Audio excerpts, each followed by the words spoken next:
तो देखिए फ्रेंड्स, जो यहाँ पर 5 नंबर क्वेश्चन दिया गया है, निम्नलिखित व्यंजकों को एक पदी, द्विपदी और त्रिपदी के रूप में वर्गीकृत कीजिए। ठीक है, तो ध्यान से देखिएगा। तो पहले नंबर क्वेश्चन को आइए देखते हैं। तो देखो यहाँ पर 4y माइनस का 7z। तो मैंने आपको क्या कहा था, यहाँ पर आपको एक चीज़ देखनी है कि पहला पद तो पहले स्टार्टिंग में आपका माइनस रहे प्लस रहे उससे मतलब नहीं होता, लेकिन उसके बाद अगर आपका माइनस और प्लस यहाँ से आता है, ठीक, जैसे यहाँ पर माइनस आ रहा है तो उसको नहीं गिनते।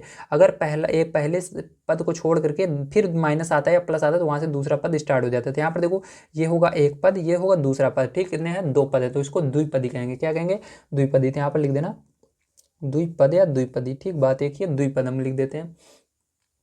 चलो, तो ध्यान से देखिएगा, एक पदी द्विपद, हाँ तो सही है। अब देखो इसके बाद दूसरा नंबर पर जो यहाँ पर दिया गया है आपको वाई स्क्वायर, तो इसके अंदर केवल एक पद है तो एक पदी कहेंगे। क्या कहेंगे, एक पदी। तो यहाँ पर लिख देते हैं एक पदी। इसी प्रकार से चलिए तीसरा वाला देखते हैं।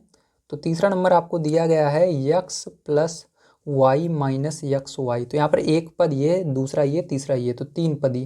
क्या होगा, तीन पदी या त्रिपदी आप कह सकते हो। ठीक है, तो त्रिपदी या त्रिपद, बात एक ही है। तो त्रिपद लिखा दिया गया आपकी बुक में, त्रिपद लिख देंगे। तो चौथा नंबर दिया गया है 100। तो कितने पद हैं इसके अंदर, टोटल एक पद है। कितने पद हैं, एक पद है। तो उसके अंदर क्या लिखेंगे, एक पद लिखेंगे। ठीक है, तो यहाँ पर एक पद है तो एक पद ही हो जाएगा आपका ये। चलो पांचवा वाला देख लीजिए। तो पांचवा वाला आपको दिया गया है a b minus a minus b. तो ये क्या कितना है, त्रिपद है। तो तीन पद है तो त्रिपद लिखेंगे इसके अंदर। पहला पद ये होगा, दूसरा ये होगा, तीसरा ये। तो 6 नंबर का देखिए, दिया गया 5 माइनस 3t। तो दो पद हैं इसके अंदर, पहला ये वाला, दूसरा ये वाला। तो इसके अंदर ए बी सी डी से मतलब नहीं रहता है, बस आपका संख्या लिखी होनी चाहिए, कुछ भी रहने चाहिए, चाहे उसके अंदर ए बी सी डी का अक्षर हो या ना हो, तो उसको एक पद माना जाता है। तो पहला पद ये होगा, दूसरा ये होगा। तो यहाँ पर द्विपद।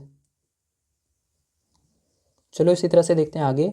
7 नंबर का दिया गया है आपको 4p² माइनस का 4p² है ना, ये दिया गया। अब इसको देखिए, तो ये कितने पद हैं इसके अंदर टोटल, तो इसके अंदर टोटल आपके 2 पद हैं, तो इसको लिखेंगे द्विपद। ठीक है, तो द्विपद। चलो इसके बाद 8 नंबर का देखो। तो 8 नंबर का दिया गया है यहाँ पर 7m n। तो इसके अंदर भी एक पद है तो इसको लिखेंगे एक पदी। इसके बाद चलिए 9 नंबर का देखते हैं। तो 9 नंबर का क्वेश्चन आपको यहाँ पर दिया गया है z² माइनस का 3z प्लस का 8। तो इसके अंदर टोटल कितने पद हैं, 1 2 3। तो 3 पद हैं, त्रिपद इसको लिखेंगे। क्या लिखेंगे, त्रिपद। इसी प्रकार से आगे आइए देखते हैं 10 नंबर का क्वेश्चन। तो दिया गया है आपको a² माइनस प्लस का b²। तो 2 पद हैं तो लिखेंगे द्विपद।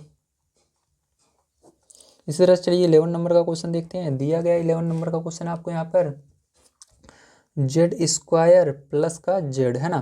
तो इसके अंदर 2 पद हैं आपके, तो क्या लिखेंगे, इसको द्विपद लिखेंगे, इसको भी। तो द्विपद। लास्ट वाला आपको दिया गया है 12 नंबर का 1 प्लस यक्स प्लस यक्स²। ठीक है, 3 पद हैं तो लिखेंगे इसको त्रिपद। क्या लिखेंगे, त्रिपद।